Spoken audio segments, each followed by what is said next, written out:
Hi Fight fans, this is Ray again coming to you from Split Decision Boxing. So I'm in my car, as you can probably see. I've not done a video for a long time, apologies for that, but I just thought I'm going to do one now because just with stuff that's sort of coming out around the British boxing world at the moment, which is a bit interesting. And I just got my views and my opinions on it, which you might or might not agree with. So I'm going to talk about, first of all, Tyson Fury. I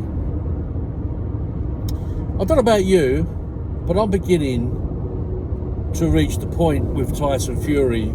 I'm getting bored with the Tyson Fury on-off sagas that are happening with regards to, you know, fights he might be having, fights he might not be having, seeing various daily videos where he's calling someone else out,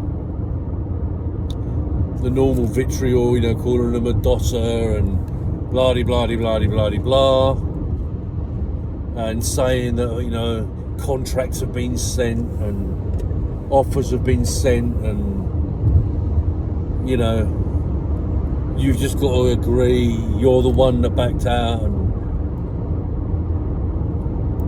I find it, you know, I love the sport. I'm sure you guys love the sport, which is why it becomes frustrating, right? Because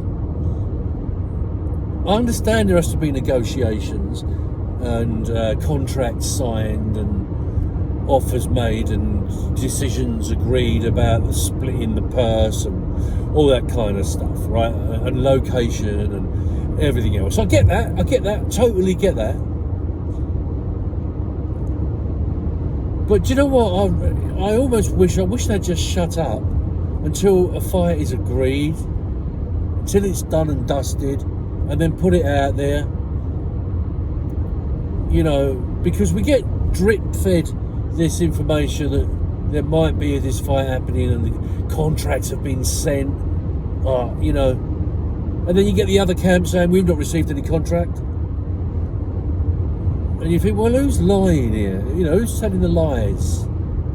Who's trying to take the purest fight fans, you and me, for mugs here? I know they're trying to build a backstory, and they're trying to build a history of, and you know, dislike between the fighters, so it sells tickets, so that we idiot fight fans pay our hard-earned money in the belief that we think there's a real issue between these two fighters, when in fact there's never been an issue before. All of a sudden they hate each other's guts. You know, only a fool would know that that's not put on, would think that that's not put on for anything other than to sell tickets. So I get that. What I'm saying is, for Christ's sake, let's just be told when there's a realistic chance, possibility that this fight, any fight, I'm not just talking about Fury here, I'm talking about all fights really that are in the public interest, in the public game, that it's actually going to happen. Now obviously with people like Fury and AJ and Deontay Wilder, I'm talking about heavyweights here, they're going to be more of interest than lesser fights, and it's going to, you know, it's going to put bums on seats. I get that, but just don't take us for mugs, right? Eddie Hearn, Frank Warren, and the likes. You know, most fight fans are definitely not mugs, and in fact, they probably know more about the sport than a lot of the fighters themselves and a lot of the the camps that surround them, because they are passionate about it. It's their life enjoyment, their life's enjoyment, watching fights. And you know, if they're anything like me, they can talk about fights from the past, and you know, the debates that it opens. You go to a pub, or you meet a group of people, and you find out that one or two of them are fight fans. Well, you know, when that happens for me, I'm laughing, because I can sit there and talk the iron legs off a donkey. I can talk all night about it. Gives me a conversation piece. Talk about the greats. Talk about the long debate about, you know, would Mike Tyson have beaten Muhammad Ali? Who was the greatest heavyweight of all time? Who was the greatest middleweight of all time? They've had some fantastic debates. Do you remember the fights between Duran and Sugar Ray Leonard and Marvin Hagler and Hitman Hearns and people like that? Just amazing. You can just talk forever and ever and ever. So please, you know, this is a direct message to Eddie Hearn and to Frank Warren in particular. Do me a favour, cut out the bullshit. Get these fights on. Don't take us for mugs. Either get them on or don't. And don't talk to us about them if they ain't going to happen. Alright? Moving on. Rant over. Moving on. It appears, so I was watching a video on YouTube a couple of days ago where Eddie Hearn was talking about some upcoming fights, and he's got, if I can remember from memory what he was saying, and I was watching another one as well, I can't remember the name of the guy. If I can remember what they were saying, this is how I heard it. It appears that Fury is going to fight in August 26th, I believe. He's going to fight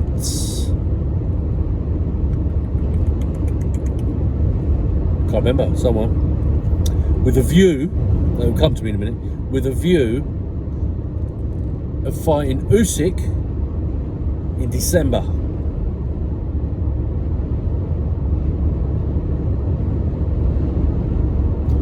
Usyk, on the other hand, is fighting in Poland in August. He's fighting Whyte. No, he ain't. He's fighting Daniel Dubois. Bit of a strange one. And again, if he comes through that against Daniel Dubois, they should be looking at a Fury Usyk matchup, probably in Saudi, I would imagine, in December the 20-something. And AJ, the man who's fallen from grace and fallen from his throne, who looked such a prospect several fights ago, and then the house of cards completely collapsed. He, I believe, is scheduled to fight Whyte.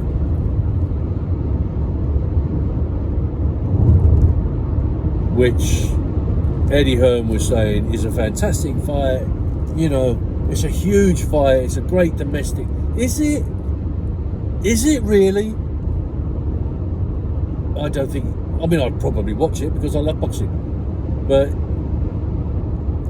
is that where AJ's at in his career now? I guess he's got to take these fights now to build his credibility up. But, you know, it's a nothing fight, isn't it? It's a fight he's always going to win. Whyte, as much as I love him as a fighter, much as I think he's a great character, sells tickets. he's not going to beat AJ, I don't think. Not in a million years. It's not going to happen. So that's a watch this space on that one. The one I want to talk about really is the Usyk Daniel Dubois. It's a bit of a strange move because Dubois hasn't set the world alight, has he? I mean, he's had wins and he's had a loss, and I thought, if you look back over my old videos from the past, I spoke about Daniel Dubois at the very beginning of his career, and I was saying then that this boy is a prospect. He's got, you know, the world at his feet. He's going to be the next big thing. It's been like a slow pot coming to the boil, and quite how he got this fight with Usyk, I don't really understand. But he has, and good luck to him. Now the question is, does he stand a chance of beating Usyk? And my thought is, I mean, every heavyweight stands a chance, as we know. My thought is, I think he stands about as much chance of beating Usyk as AJ had. If he can become aggressive, use his power, use his weight, throw the kitchen sink at Usyk and hit him from angles, I think he could stop Usyk, he could knock him out.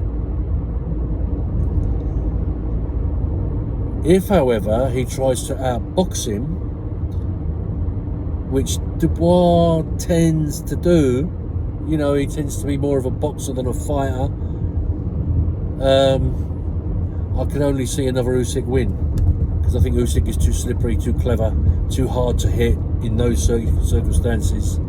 You know, the matchup we want to see is Usyk and Fury, obviously.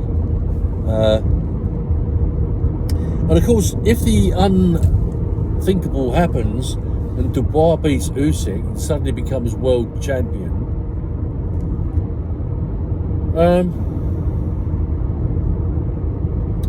it throws the whole heavyweight division into a bit of a chaos, doesn't it? Because I know we'd have two British world champions again, but it'd be an interesting one, because obviously that next fight would be the fight that Fury would want, and obviously that Dubois would want would be that, Fury and Dubois. And I think Fury would beat Dubois 7 days a week and a month of Sundays. You know, he's far too slippery is the wrong word. He's far too ring wise at the moment, I think, for Dubois. But there you go. So that's what's happening. That's what I've heard. That's what the grapevine is telling me. Be interested to know what you guys feel about it. I'd like to know your views, because, and this is one of the reasons I've not put any. You know, we've had some great fights. We've had some good fights that have come up since my last video. You've had a Coley, you know, and so on and so forth. But I'm beginning to lose my love of the modern day game because of the internal bullshit politics. And I've said this before as well. We'll cut out all the, you know, the flashy ring walks. Let's get back to basics. Do you know what? I'm leaning towards watching the women's boxing, because it's purer. It seems to be more honest at the moment. Boxing's always been a bit of a crooked game. We know that. There's always been stories of corruption and bits and pieces. I just don't like being taken for a mug, and I think that's where I feel I am at the moment as a boxing fan. and I'd like it to change. I doubt whether it ever will, but there you go. That's all I wanted to say. I hope you welcome me back. I am definitely going to try and put more videos on as we go and build up a bit of a following, which was ticking over quite nicely. So if you have enjoyed this video, do me a favour, give it the thumbs up, subscribe, tell your friends, put it on social media, share, comment your views as well. I'll be really interested in that. And then for now, I'm out of here. Bye bye.